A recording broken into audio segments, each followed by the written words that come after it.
নমস্কার প্রিয় দর্শক, ক্যালকাটা ডায়ালগস থেকে মনোজ দাসের প্রীতি ও শুভেচ্ছা নিন। খবর নয়, একেবারে ধামাকা। রাশিয়ার উরাল প্রদেশের চেম্বার অফ কমার্স অ্যান্ড ইন্ডাস্ট্রির প্রধান আন্দ্রেই বেসেডিন গত বৃহস্পতিবার প্রথম বলেন যে রাশিয়ার কলকারখানায় তীব্র সংকটের প্রেক্ষিতে ভারত থেকে 1 মিলিয়ন কর্মী নিয়ে আসার কাজ শুরু হয়ে গেছে। খবরটি প্রকাশের সঙ্গে সঙ্গে ধামাকা। 2-400 বা 2-4 হাজার নয়, একেবারে 10 লক্ষ। পাকিস্তান রাগে ও দুঃখে হাত কামড়াচ্ছে।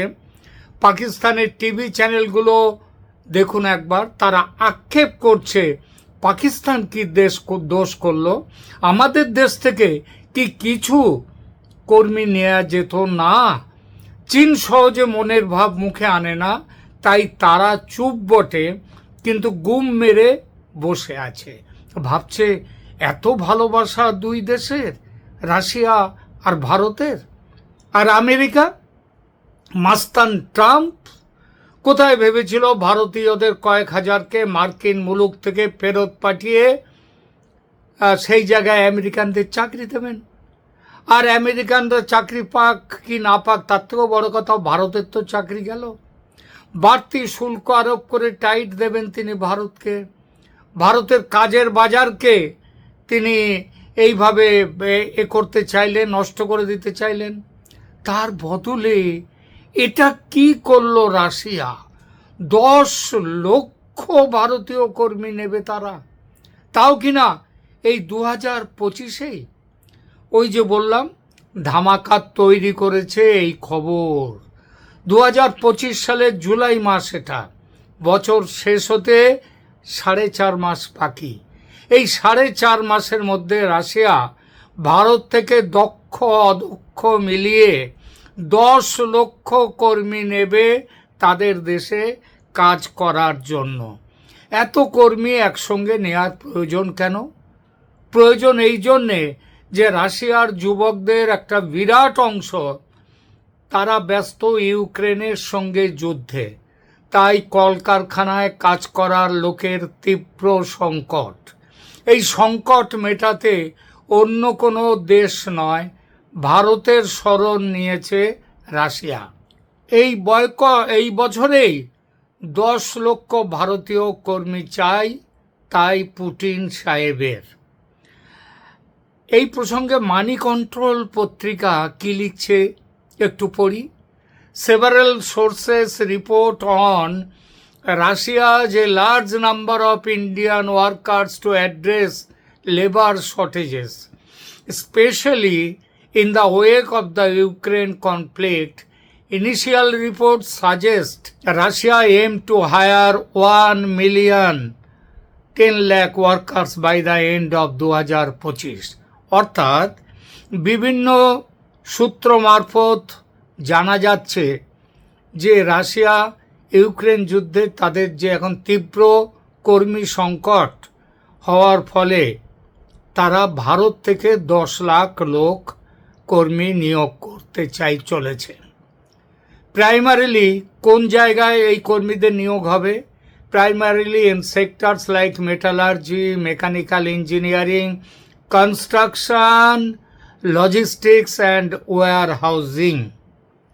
তার মানে বুঝতেই পারলেন যে অদক্ষ, মানে যেখানটায় ওই কনস্ট্রাকশনের ব্যাপার আছে সেখানে অদক্ষ শ্রমিকই বেশি লাগবে, দক্ষ শ্রমিক যদিও তাদেরও লাগবে।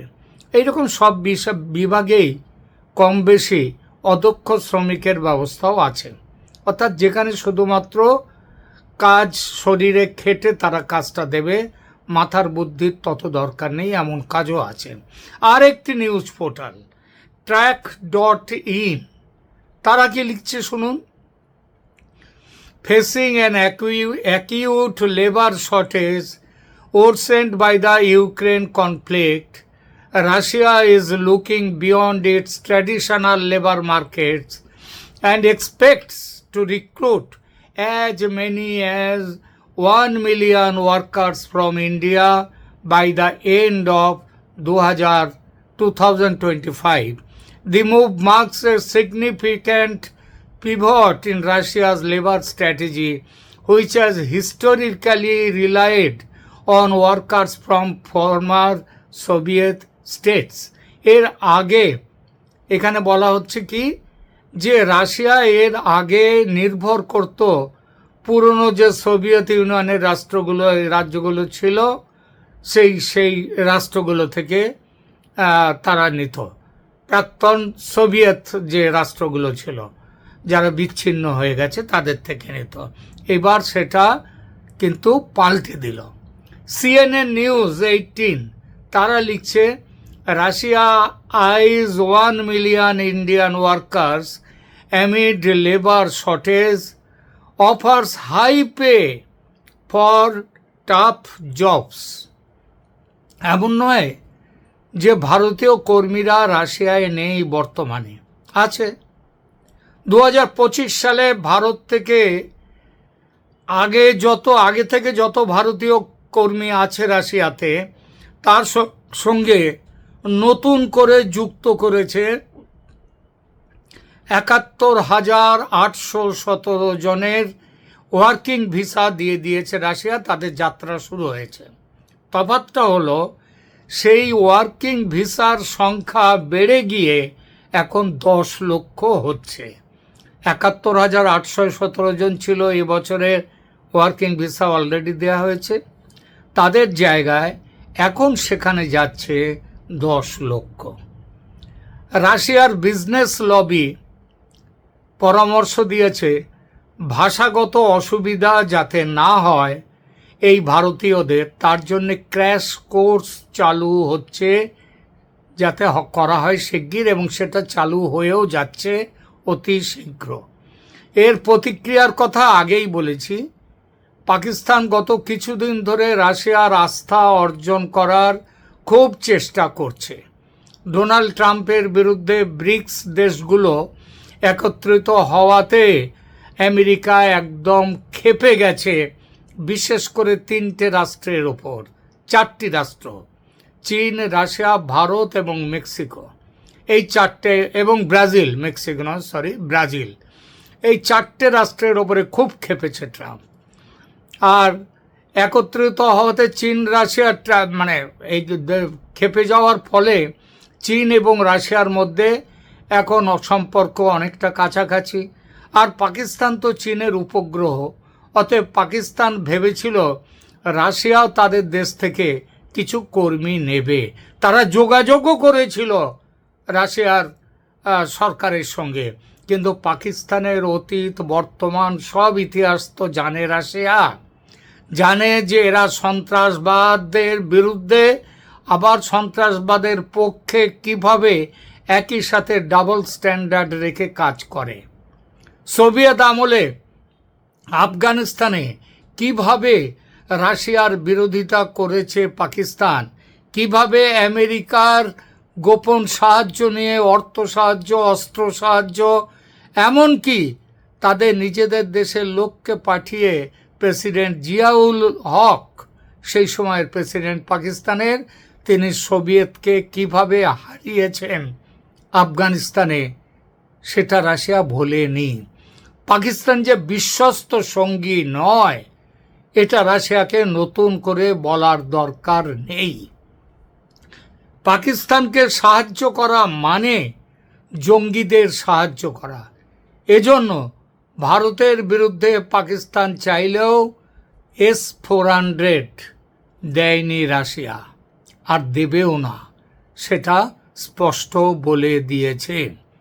কিন্তু সংবাদে প্রকাশ, বাংলাদেশ সহ ইন্দো প্যাসিফিক অঞ্চলের জিওপলিটিক্স যেভাবে পাল্টে যাচ্ছে প্রতিদিন, তাতে বাংলাদেশ সেনাবাহিনী বর্তমানে রাশিয়ার কাছাকাছি হওয়ার চেষ্টা করছে খুব। বিশেষ করে সেনাপ্রধান ওয়াকারুজ্জামান এই চেষ্টাটা খুব চালিয়ে যাচ্ছেন। গত 2-3 মাস আগে কয়েকদিন তিনি রাশিয়া সফর করে এসেছেন, সে খবর আপনাদের হয়তো মনে আছে। এখন এই কর্মী সংকটকে বাংলাদেশের স্বার্থে, রাশিয়ার কর্মী সংকটকে বাংলাদেশের স্বার্থে ব্যবহার করার কথা ভাবছেন তিনি। অসমর্থিত সূত্রে খবর, প্রাথমিকভাবে সিদ্ধান্তও নিয়েছেন রাশিয়ার সঙ্গে কথা বলবেন, যাতে বাংলাদেশে অন্তত তাদের কাজের বাজারে বর্তমানে যে ভয়ঙ্কর দুরবস্থা চলছে তা থেকে অন্তত বাংলাদেশের যুবকদের কিছুটা মুক্তি মেলে।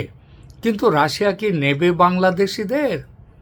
কারণ বাংলাদেশিদের ট্র্যাক রেকর্ডও তো ভালো নয়, সবার ওপর যোগ্যতার প্রশ্নও আছে। তবে ওই যে বললাম, বেশ কিছু আছে যেখানে শুধু শ্রমভিত্তিক কাজ, কনস্ট্রাকশন ওয়ার্ক, সেখানে তো বাংলাদেশ যেতে পারে।